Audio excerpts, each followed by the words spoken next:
Ladies and gentlemen, welcome to our 7th Oppenheimer lecture and to our 1914 lecturer, Dr. Aminata Touré, former Prime Minister until July this year of Senegal.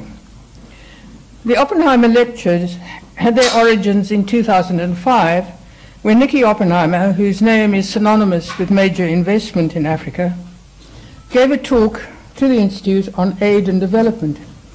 Many of the ideas that he voiced then, which challenged the truisms of the time, have since entered the lexicon of the political and economic debate on this issue. And in this, he perhaps reflected the nature of the IISS itself, which, as the world's leading think tank on international security, prides itself on its ability to initiate and frame informed and accurate analysis combined with challenging debate and discussion. The IISS also takes pride in its truly global reach, with offices in Washington, Singapore and the Gulf, as well as our head office here at Arundel House in London, and with a membership drawn from more than 100 countries. Our international perspective is built into our DNA. It ensures that we remain rigorously non-partisan, independent of governments and other bodies, in our fundamental mission, which is, as we say, to promote international understanding and the adoption of sound policies leading to global peace and security. As the world's biggest publisher on strategic studies, we do this obviously through research and expert analysis of all the many and proliferating issues which today affect international security in our increasingly chaotic world. These range from nuclear proliferation and transnational threats to irredentist movements, sectarian violence, climate change, obviously, cyber warfare, and the interface between geo-economic problems and potential conflict. But we also do it by providing forums where defense, security, and foreign ministers of a region, together with their counterparts on the P5, can meet and air and discuss aims and certainly difficulties and different views. These defense and security summits, which we hold preeminently in Singapore and the Gulf, and have done now for many years, are now recognized by all leaders of the region as an essential part of the security architecture. We also run highly regarded lecture series by world leaders in Singapore and India, and the prototype for these was possibly the Oppenheimer series, which, when following his 2005 talk, Nicky Oppenheimer agreed to fund an annual lecture by Africa's leaders and leading Africans on the challenges the continent faces today. It gives me more than a little pleasure to note that Dr. Touré will be the third woman among our 7 Oppenheimer lecturers to grace this podium, following President Ellen Johnson Sirleaf of Liberia and Dr. Akonjo Iweala, who spoke last year and who is Minister of Finance in Nigeria. A lifelong defender of human rights and a strong advocate for social justice and gender equality, Dr. Touré directed reproductive health programs in Senegal, Burkina Faso, and Côte d'Ivoire, and was chief of Agenda, Human Rights and the Culture Portfolio at the United Nations Population Fund, before joining Macky Sall's government as Justice Minister in 2012. In that role, she rapidly became known for her fearless stance on corruption, which remains a key and often unrecognized underlying cause of much of the violence and the conflict in the world today, particularly in countries where problems of sectarian and ethnic conflict are compounded by a corrupt power elite. As Justice Minister, Dr. Touré oversaw anti-corruption campaigns that reached into the very highest level of Senegalese society. Under her watch, Karim Wade, a minister in the former government, was arrested and imprisoned for the embezzlement of public funds. And the former president of Chad, Hissène Habré, who had fled to Senegal 22 years before, was finally arrested for crimes against humanity, which could, it is claimed, change the unfortunate approach to impunity adopted by many African governments. In 2013, Dr. Touré was appointed Prime Minister to become the second woman to hold that post, which she left, as I said, in July this year. She may have been Senegal's second woman Prime Minister, but as a former member of the Dakar Gazelles, she is surely the first woman Prime Minister anywhere in the world to have been a dedicated footballer. It's a teasing thought to wonder how many of this country's professional footballers could, or indeed given their earnings, would want to become Prime Minister. Today, Dr. Touré will talk to us not about football, but for about 30 minutes on conflict resolution in West Africa and the relationship between good governance, justice, and international security. At a time when the Ebola crisis in West Africa, which thankfully has not yet had a significant effect on Senegal, reminds us that disease, especially an epidemic of biblical proportions, can be as great a risk to national and international security as any weapon devised in the 21st century. It is, I think, particularly timely to hear the voice and views of a politician and campaigner from West Africa who has always insisted that access to health care is a fundamental human right. Dr. Touré, the floor is yours.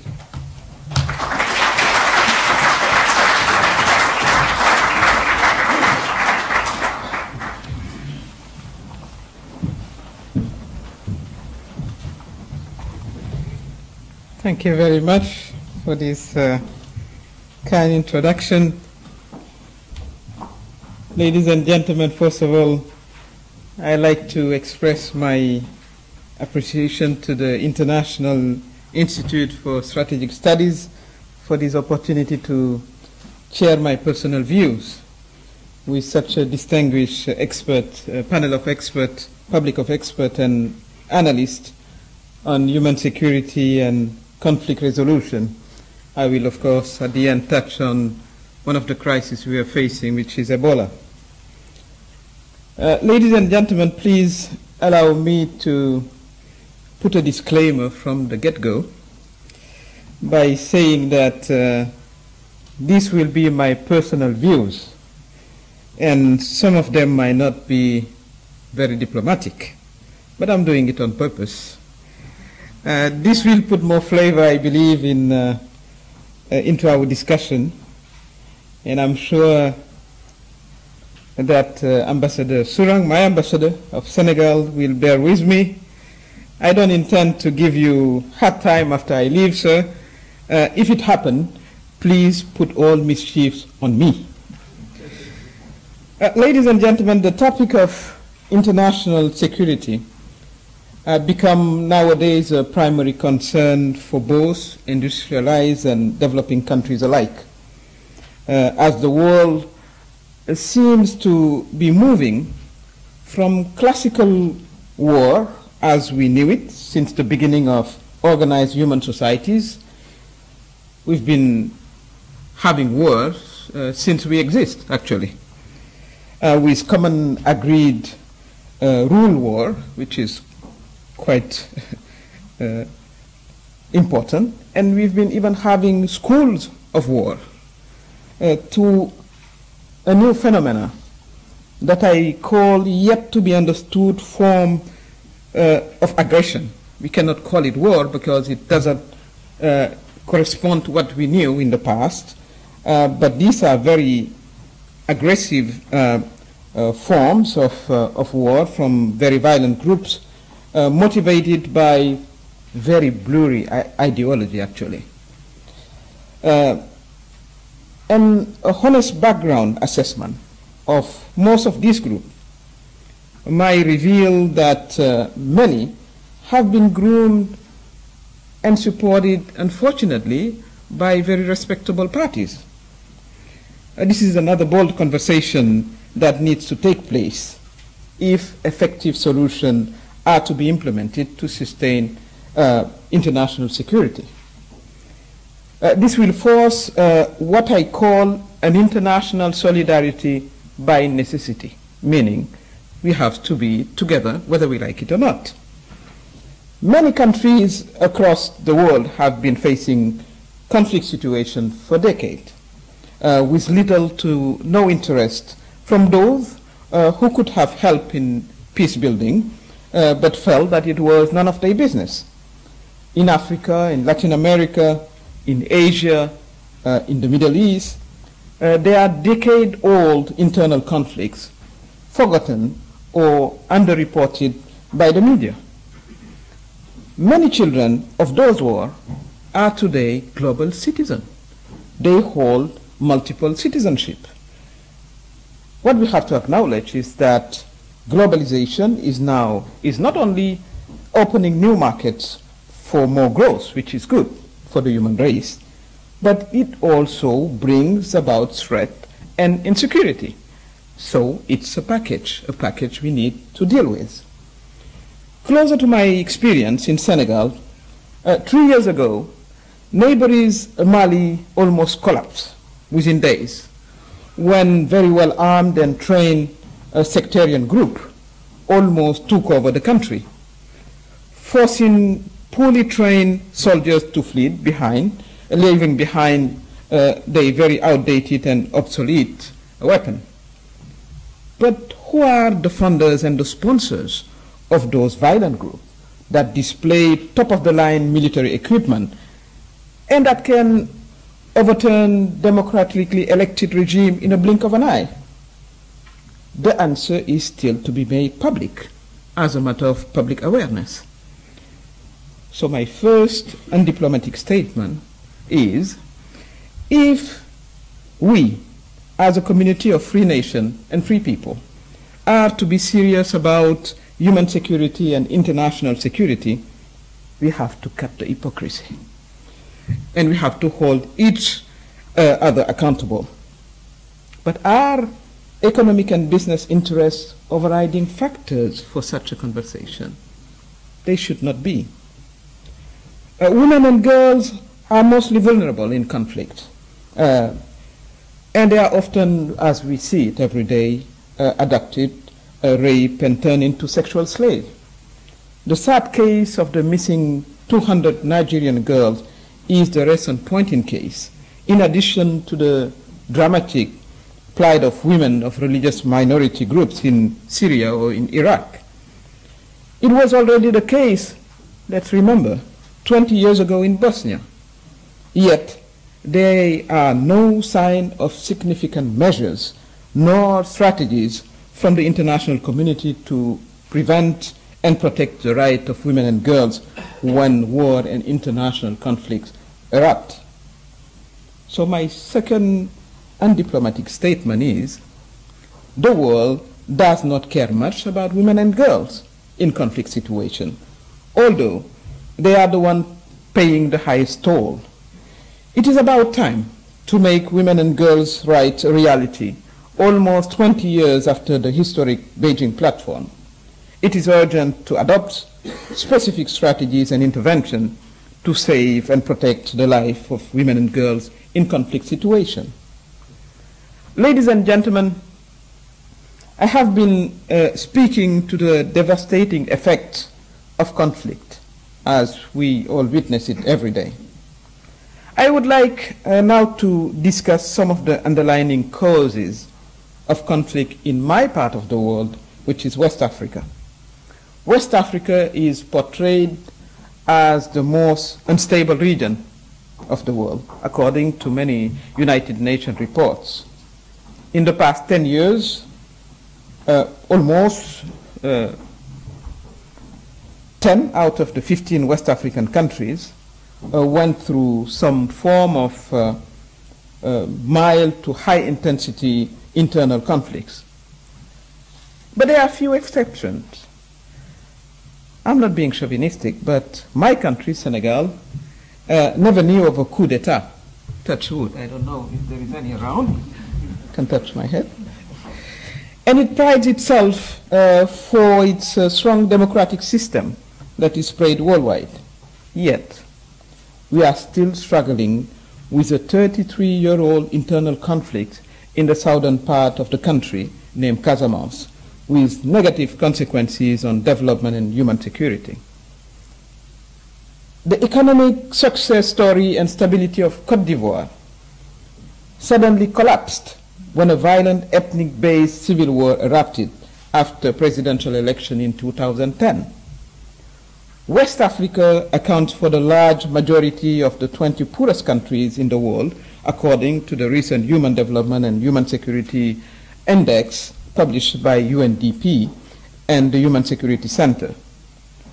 The impact of consequences of armed conflict on human security and development cannot be overstated. It ranges, as we know, from collapse, state institution with recurrent human rights disaster to grinding poverty, lawless militia and rebels group who now are grabbing religious extremism as a cause, as they grabbed in the past other excuses such as ethnic oppression in the early years of independence. All this mayhem leading to poor life expectancy and quick mortality rate for all age groups. The root causes are plentiful and complex. Yet I like to emphasize a few that I believe strongly impact stability and human security. The first one being extreme poverty, combined with hopelessness among a specific group, young people. This, to me, is the biggest threat to security in the West African region. The remarkable progress made by all African countries on primary and secondary education is now, ironically, becoming a double-edged sword. 20 years ago, I would say the poor did not know how to read or to write. The poor had little access to information and were not connected to the rest of the world. In this day and age, most young people in West Africa have some sort of education. They have access to radio, to TV, and even to internet. The standard of living are way higher than those of their parents. In most countries, they are enjoying the freedom of speech and the right to say no when they disagree with public policies. To put it in simple words, we can say that the poor of today are less compliant and obedient than the poor of yesterday. They assert themselves. Therefore, insecurity is fueled by mounting frustration and anger of millions of jobless young people that represent by far the larger portion of the population. As a matter of fact, in Senegal, 75% of the population is under the age of 35. Thousands of them risk their life daily in the Sahara Desert or in boats to reach Europe in hope of a better life. Hoping for better life has been the purpose of human beings since the beginning. Let's remember that. It is also reported that some of these young people join the Islamic group for a pay. The situation of youth employment is not, of course, specific to West Africa. It is a worldwide concern, actually, but it needs to be addressed in order to sustain international peace and development. By no means I'm saying that young people are only a threat to security. On the contrary, if they are educated, if they are trained, and if they are offered economic opportunity, they will be the best asset for Africa. They will be actually the true guardian of peace. But if they are left hopeless, they will fuel extremist group or criminal organization. So my third undiplomatic statement It's that it is about time to prioritize young people employment and participation in the international agenda. We are not doing it just because we like them. We have to do that as part of the international security strategy. Another important point to sustain peace is good governance. In Africa, in West Africa, the past 20 years have been time for internal war, for unrest in many, many countries. The main causes is massive corruption, we must say, bad governance, and we have to tackle that very seriously. And I'm happy to report that my country, Senegal, under the leadership of its president, has been initiating very interesting and bold experiences linked to good governance. Some of them have been expressed. What we need to know about corruption, which is part of human nature, let's not take me wrong. And I like to dismiss the idea that Africans are naturally corrupt. Unfortunately, it's very part of the public discourse in many places. I think if we were not forced to pay our taxes, how many of us would voluntarily do it? Very few.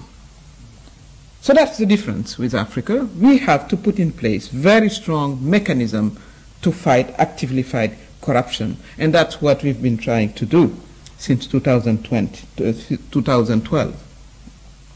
In Senegal, there's been several laws addressing corruption. The first one was to declare publicly your asset when you were a minister, parliamentarian, or if you were entrusted with public funding, which is quite a revolution, because it's not part of the culture, it's not part of our fabric to say what you have, even though you may have acquired your wealth very honestly. It's not just public matter. But we do know that culture evolves, and after a very heated debate, the law was voted by the parliament unanimously. So that's a good step forward. We cannot talk about good governance without addressing impunity. And it has been long record, unfortunately, in my part of the world, of cases that were not pursued. You talked about the trial of Senegal.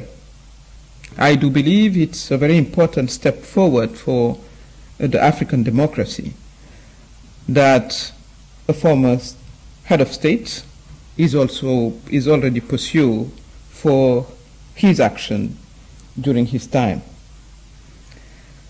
The other element that is key to sustain peace and international security is culture of tolerance. I like again to bring about the experience of Senegal. The first president of Senegal, Léopold Sédar Senghor, was a Christian. He managed to run Senegal that was at that time 98% Muslim. His most important opponent was a lawyer of the name of Lamine Gueye. He was a Muslim. He didn't get the support of religious Muslim leaders. And I'm talking about the late 50s. He stepped down in 1981. So we've been fostering in Senegal this culture that you can be from a different religion, you can be from a different ethnic group. As a matter of fact, I would not be able to tell you from which ethnic group I am. I'm so mixed. But it doesn't matter. But that has been fostered in every part of life. And we do believe it's very good for stability and for security. The third point, the third key element to foster international peace is international solidarity, international assistance to countries That's something I've been advocating for a long time. This brings Ebola into the equation.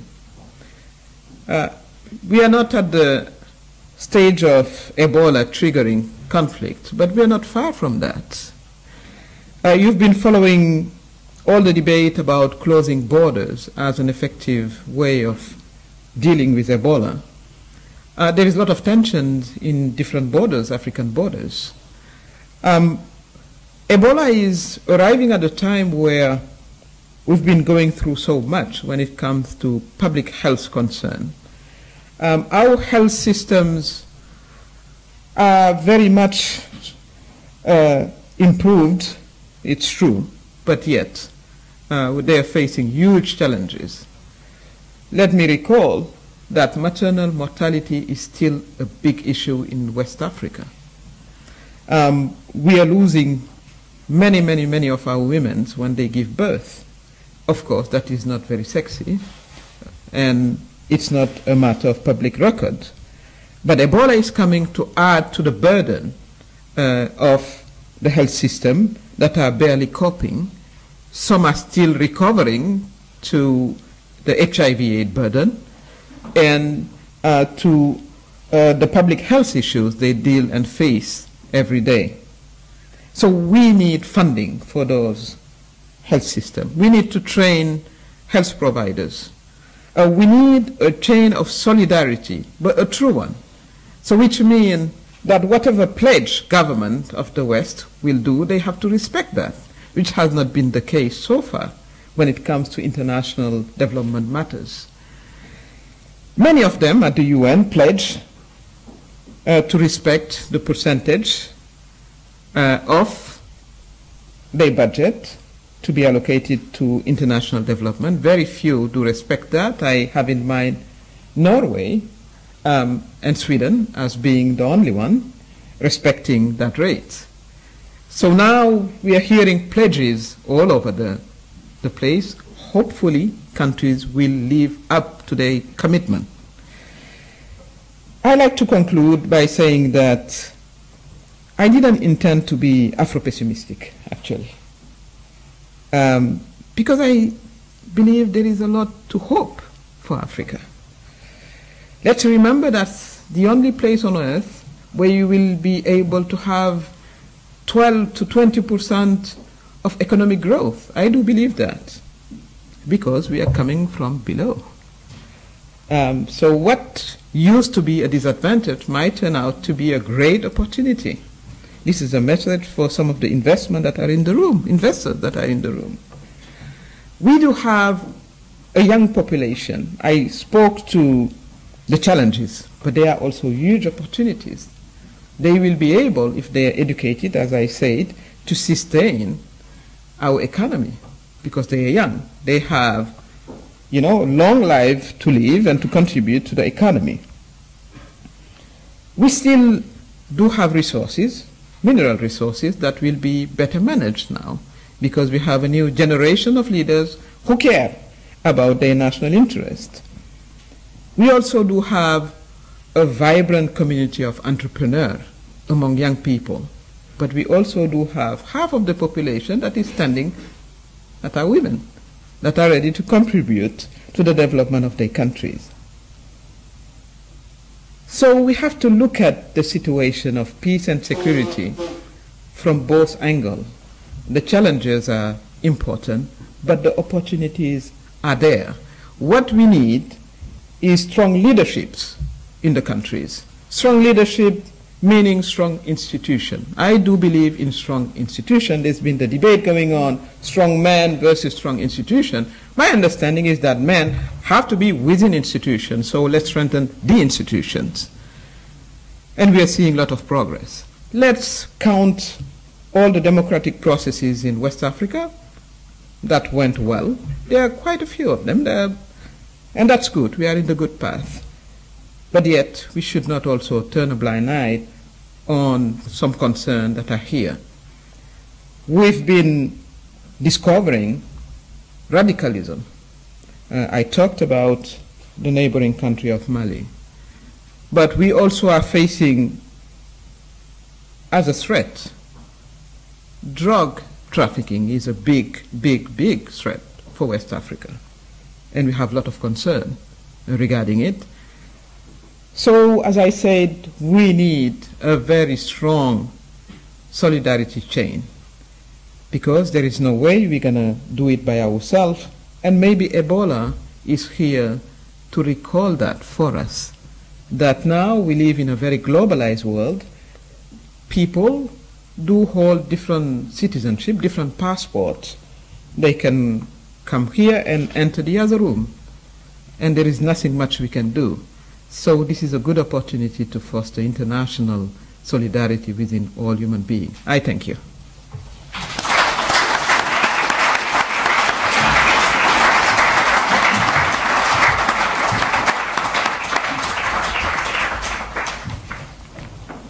Thank you very much, Dr. Touré.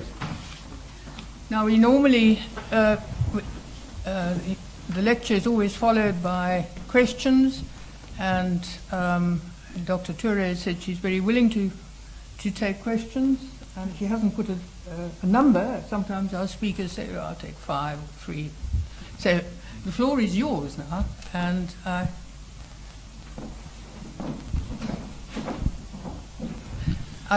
I would ask everybody when they come to speak to please give us their names and affiliation.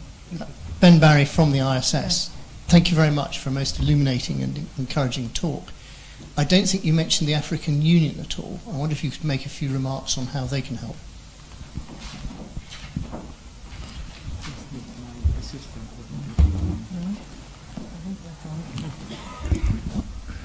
Thank you. I should have been talked about ECOWAS, which is closer to West Africa, because I limited my talk to the West African region.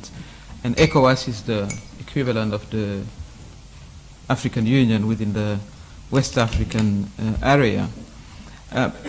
I do believe that we need a regional and sub-regional strong institution, because all the issues I talked about, I have discussed, are not specific to one single country. I talked about Senegal because that's the case I know best, but I could have talked in the same terms about Côte d'Ivoire or about Mali. Of course, you do have differences, but we do have a common living, and we need to have this regional and sub-regional institution to coordinate our effort.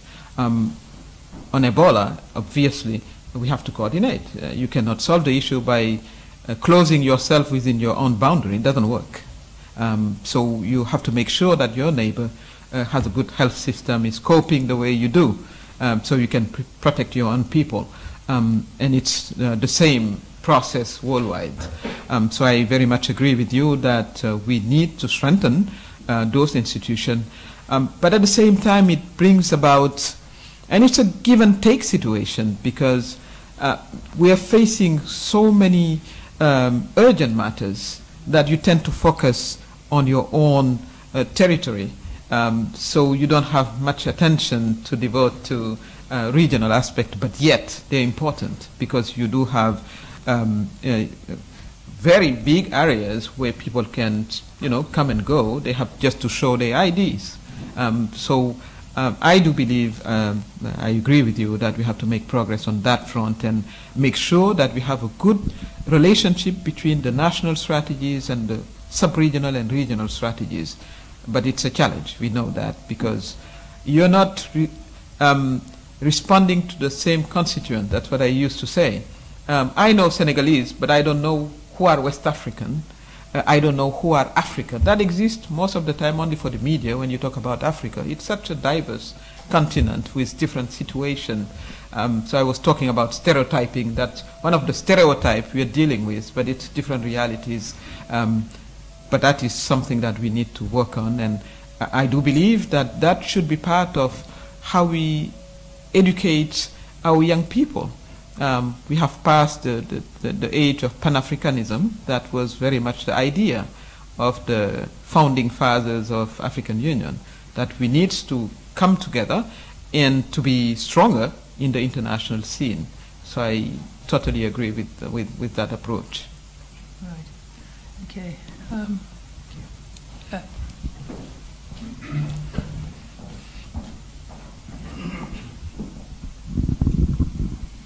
Thank you. Peter Fowler, advisor to Cairn Energy. There has recently been a very promising oil discovery off the coast of Senegal, in deep water. If that is confirmed and there is the development of a new important revenue strain for Senegal, that could of course be a great blessing. But in the context of what you were saying about both corruption and the aspirations of unemployed youth, it could also be a curse if Senegal doesn't handle it properly. It could increase social disparities and tensions and so on. How well will Senegal cope with that eventuality if it comes, as we hope? Thank you. We are happy that we are having oil.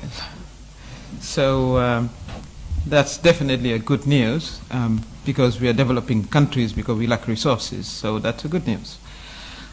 We have to just build up what we have started in terms of building strong institution, accountability mechanism, making sure that civil society is there, that we have watchdogs organization, that we strengthen our democracy. I think that's the way to go.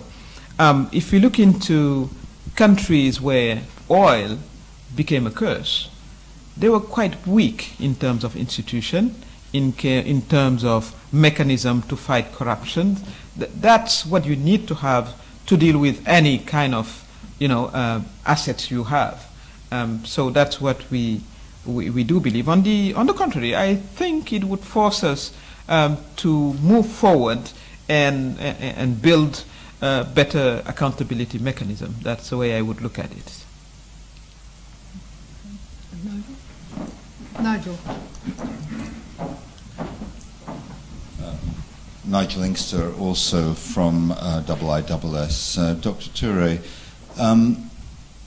there are many questions I'd like to ask you. In fact, I could probably come up with a list of half a dozen, but I'll discipline myself to just one to start with.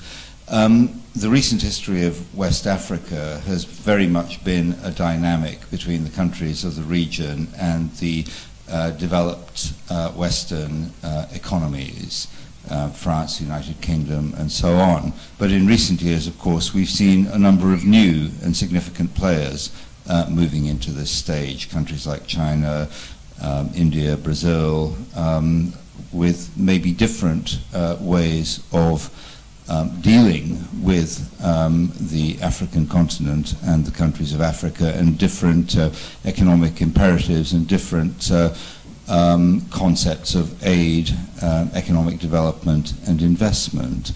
Is it possible to make any useful general comments about the impact of these new players on the countries of your region? Thank you. Well, I'm going to start with a story. When I was a teenager, we had in my high school a big family. They used to be picked up by their dad. I mean, their dad obviously was wealthy, with a big truck. They were like maybe 20 kids from different mothers, of course. And they were called Chine Populaire, meaning China. And it wasn't a compliment. 30 years down the road, China is looked up, which means that they were able to turn around their future and make it. So that's the way African countries are looking at China, at India, at Brazil. It's a hope that that poverty and underdevelopment is not a curse. You can get out of it. That's my first statement. The second one, when this new player come in, they're coming with different eyes. We've been there, they're saying. So the dialogue is easier because they relate to our situation. And they still do have huge pocket of poverty in their own soil. So the discourse is direct, is less patronizing. I said I would be open. And there is no interference of reminiscence of colonialism. So the debate is easier. And they are coming with good prices too. So it's like when you go shopping and you are offered a different, different prices in different places. It doesn't mean that our old friends are still not our friends, but they have to adjust. They have to be competitive. They have to come with better offers. They have to be open-minded, because now we are in a very competitive world. So I think it's a good opportunity for Africa, because not long ago there was no many choices. So you couldn't shop around. So shopping around is always good, right? Thank you. Women do know that.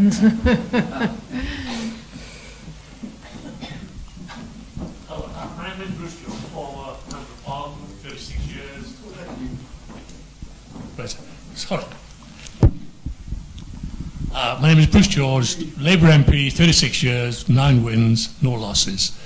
The British and the Americans are incredibly sanctimonious as to how corruption is not in our countries. You know it is, and it's serious. May I ask you, and you touched upon it, corruption, electoral corruption. Would you like to say as much as you like on electoral corruption, to your knowledge, in Western Africa? And thank you very much for your presentation. Thank you.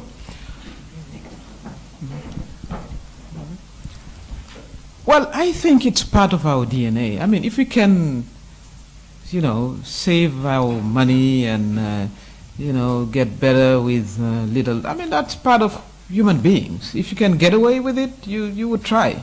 That's why we have Code de la Route, and we have rules and norms and laws, and that's what maybe we've been lacking compared to countries that are more effective in fighting corruption. So, and it's clear that we have to build, and that's part of institutional building. That's what I mean also, is to put in place accountability system, making sure that you cannot get away with public money embezzlement. That's something we need to build as part of the institution that are running our countries. So now, corruption, when it takes two. It's like tango. It takes two to have a corruption activity, right? And I was very pleased to know that now in the European Union space, you can be pursued as a member of one of the countries if you went into a corruption activity abroad. So that's a very important step forward, because that's often the way it goes. We have cases where it's foreign companies and foreign investors, who are very active corruptors. So that speaks to what I said. I mean, it's a part of maybe human being. It's our dark side that we need to fight very actively. I think the question was also about the clarity of the electoral process and the transparency of the electoral process in West Africa. And to what extent are elections stolen? Well, what we do have, I mean, I can speak to the case I know well, and I can tell you about the last election in Senegal. I was an actor of it. Was a campaign director of the current president. We didn't trust much the system. I was saying there was a lot of crazy rumors that there is a software that will change your vote and give it to the current sitting president. I mean, it was all over the place. But we discovered that the system is trustworthy. No matter what, there was no space for, fabricating any results. And what we predicted happened. So it takes also to trust systems and to trust institutions. A lot of countries, and I think it should be part also of the international debates, are calling in observers, but they are a little bit too passive observers, because in the past I've seen reports of observers who decided that it was all fine when, it wasn't. So that is also another issue. So I think it's an ongoing discussion. I think right at the back. Thank you. Thank you. The mic is there. Thank you very much. My name is Sandra Satterley. I'm a journalist, formerly with the FT, now freelance. I'm here in my capacity tonight as a founder member of Third World Solidarity. We are now an all-party parliamentary group, one of the many. However, my question is, you mentioned you mentioned a chain of solidarity that must be established, which I find poignant, simple, and I'm wondering what steps you might take to achieve that. Thank you. Well, this is part of the step, advocacy. You have to talk to people. You have to put your message out there. You have to use your former status to advocate for issues, and you hope that some people will grab them and turn them into action. That's part of this, what we've been doing. I do believe in non-governmental also partnership. We do have a lot of civil society organizations that are very active. They don't have much funding, but you find them at the grassroots level. They are the only one who goes where nobody goes and works with population. So I do see two processes. The macro processes, meaning state-to-state collaboration and solidarity. And the first step is to live up to the promises when it comes to funding. I said that. And the second one is at the grassroots level, making sure that all the small organizations all over the world can talk to each other, can work together. That's how I would see that. Thank you. Thank you.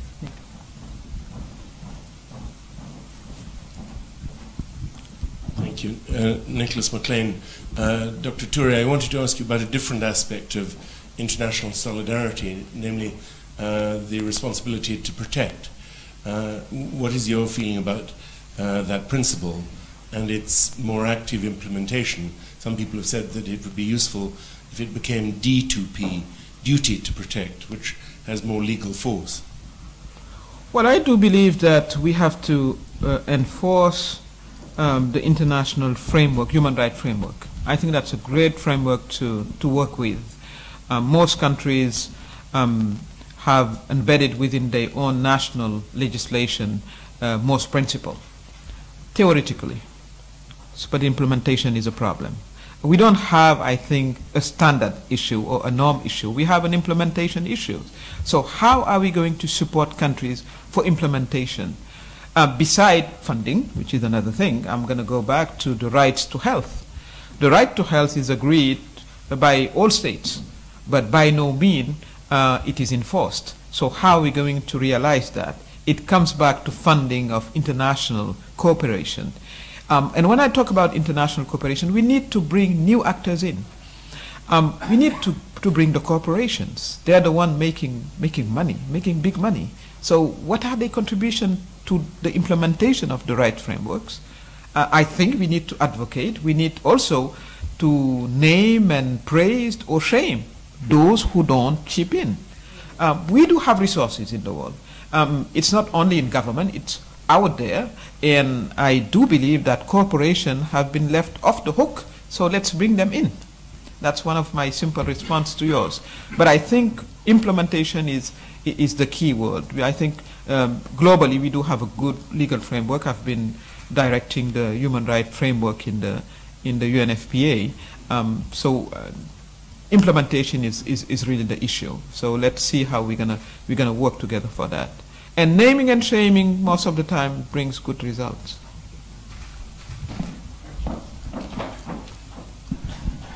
Mushtaq Rashari, I'm representing All-Party Parliamentary Group on Third World Solidarity, which work for peace, justice and tolerance in the world.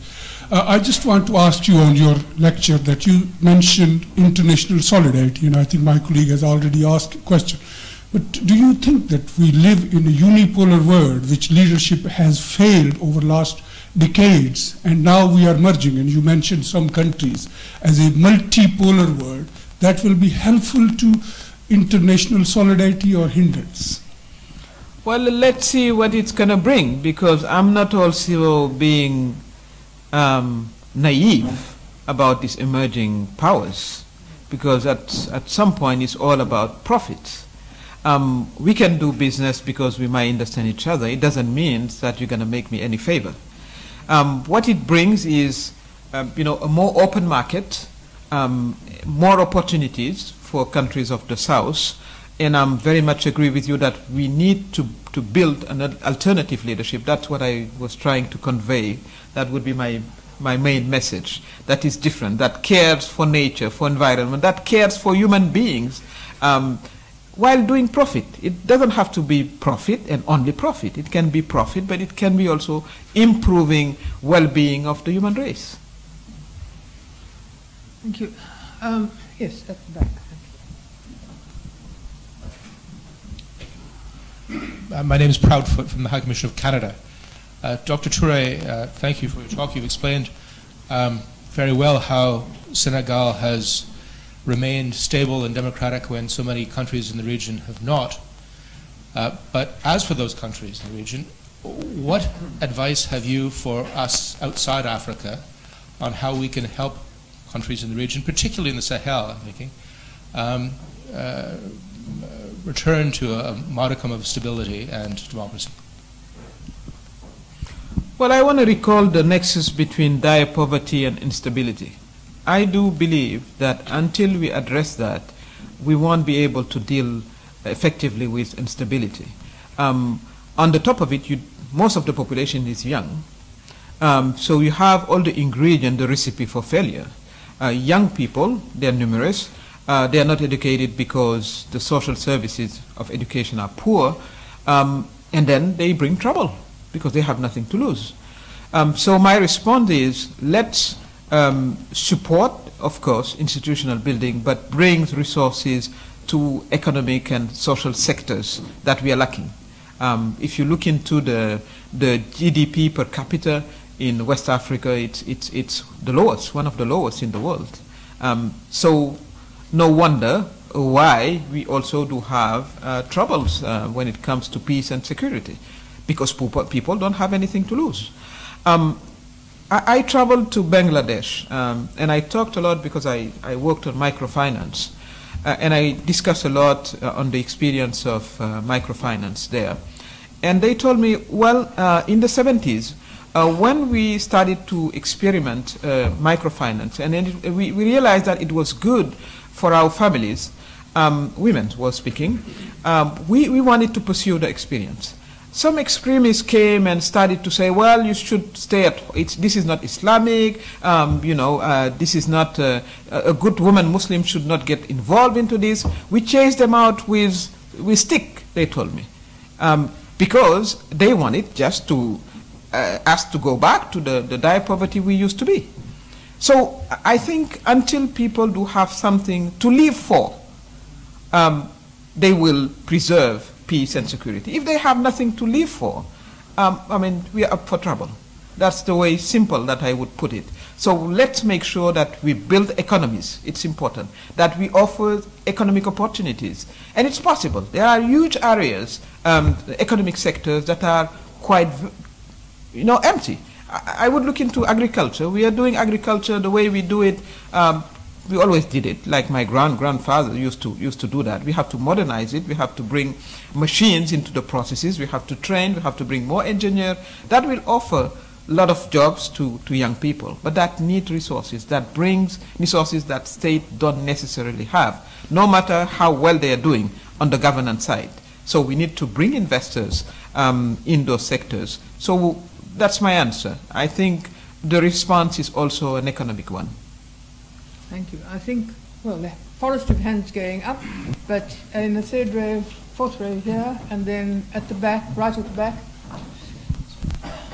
Chris Jackson, I'm an associate with the IISS. Dr. Touré, thank you very much for your speech. Just on that last point of people have to have something to live for, I would also argue for security in West Africa, people have to have hope in an idea or something to believe in a future, and a sort of, as it were, a kind of a map or a guide of where that country you see it, where it could go and what it could be. So what I'd like to ask you is, what is your sort of image of where you believe West Africa, and maybe relating to your own experience in Senegal, can be in maybe 10 or 20 years? What is the sort of vision of where you'd like to see it go, and what do you think that could do for people? Well, if I look at it 10 years down the road, I would like to see some of the basic human development index improved. Access to water, which is a basic need. Access to education, access to health, increase of basic incomes. Just living like normal human being of this millennium. Because I mean that's the first thing I like to see. And I think if we go back to the human right framework, I think it's a reasonable hope. We should be able to do that. And that's where the new comers in like India, Brazil, and the like are example and model. Because I do believe that there are standards beyond which no human should fall in. And that's what there is one experience that we are studying here. We are studying in Senegal, which is we call it the scholarship for poorest families. The idea is to give the minimum needs for poorest families, so they can address their basic services, so their basic needs. So that's my first answer. Second, I would like to see strong institution, elections going normally, as we see it everywhere. I like to see stronger accountability mechanism, so resources are used for the purpose of development. And I like to see tolerance, which is also an important piece, an important piece of the puzzle. People being open-minded. So that's my hope for the coming decade, and I think it's very reasonable. Thank you. Yes, right at the back. Thanks. Patrick Smith from Africa Confidential. Dr. Touré, you mentioned at the beginning it was time to be a little less diplomatic about some of the causes of the conflicts in the Sahel and North Africa. At the moment, we've got a really fast deteriorating situation in Libya, where the pretty shaky secularist regime backed by Egypt and the United Arab Emirates is fighting against jihadis, financed quite clearly by Qatar and Sudan. Do you think it's time for the African Union to speak out on this, and your own government? Because if, as happened during the overthrow of Colonel Gaddafi, the Sahel and indeed the rest of West Africa is likely to suffer the consequences. Thank you, Patrick. Well, that's a very open question. I agree. So let's put aside the diplomacy. But that's not only the African Union that needs to speak the truth. It's all Western capitals also. I asked the question, who's funding the jihadists and the Islamists? It depends on the moment. Some of them, we know that. It's almost a matter of public knowledge, were funded by very respectable parties. That was diplomatic. But I mean, they've been funding by countries we know for other purposes. At some point, they got out of hands. So I think that we really need to have an assessment of who does what in that front. And it would be interesting to see the results. I think that we have to live up to, and that's what democracy is all about, right? It's telling the truth to the citizen so they can assess whether that's the way to go or not. To come back to Libya, there is also, and we must acknowledge that, a thought that, well, we did all of this for this, from the African point. Because under Gaddafi, we didn't have the jihadists who almost overturned the government in Mali.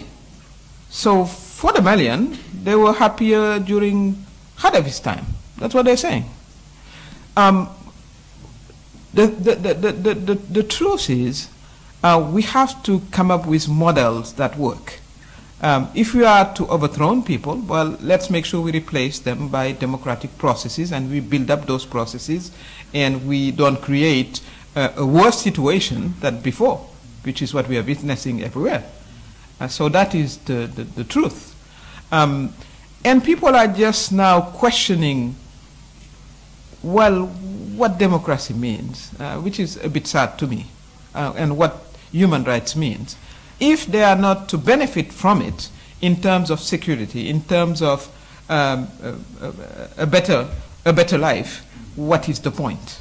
And I've been having that discussion with my friends in the human rights arena, telling them we have to cut the rhetorics and be very concrete. So what does it mean, the right to health? What do we do with that? And the good testing is how much money are we putting in the sector and for what result? But that applies also to democracy as a whole. If you're changing a system, the system should be working for yourself in terms of having a better life, more security. Otherwise, what's the point? So we have to have what I call a bold discussion about that. And following the money is always a good lead. So where is the money coming from and who is funding? And that would be the beginning of an interesting conversation, I believe.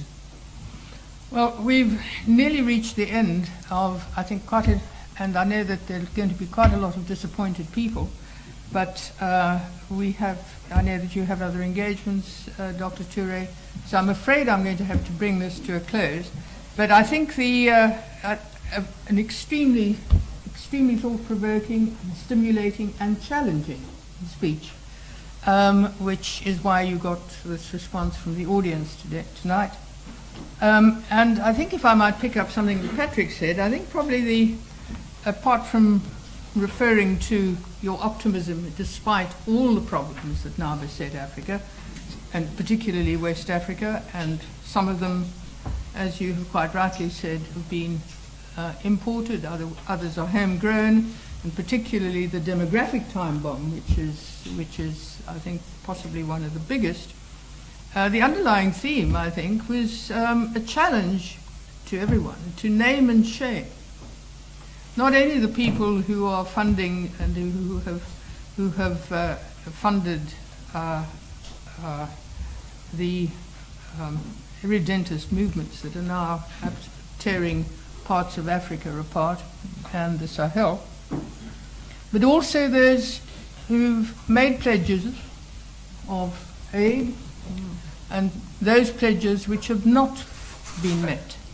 And we hear a great deal at times, millennium pledges, and whenever there's a new disaster, there are a new set of pledges, and then suddenly they vanish like mist in the morning. So it would be quite useful if we named and shamed those as well.